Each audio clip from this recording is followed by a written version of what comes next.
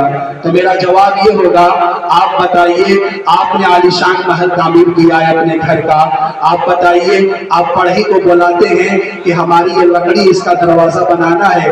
اب وہ اپنے آلے کو اپنے اوزار سے بناتا ہے, لیکن جب اوزار کند ہو جاتا ہے تو تھوڑی دیر کے لیے کیا کرتا ہے, تھوڑی دیر کے لیے اپنے اوزار کو ٹھیک کرتا ہے, اس کی دھار کو تیز کرتا ہے, تھوڑی دیر سستاتا ہے. آپ بتائیے کیا اتنی دیر کی آپ مزدوری کاٹتے ہیں؟ کہ میں نے آپ کو بلایا تھا کہ دروازہ بنانا ہے, ہتھیار تیز کرنے کے لیے تو میں نے آپ کو نہیں بلایا تھا, اوزار کی دھار تیز کرنے کے لیے تو نہیں بلایا تھا. آپ کی مزدوری نہیں ملے گی. لیکن نہیں, ہر آدمی یہی کہے گا, کیا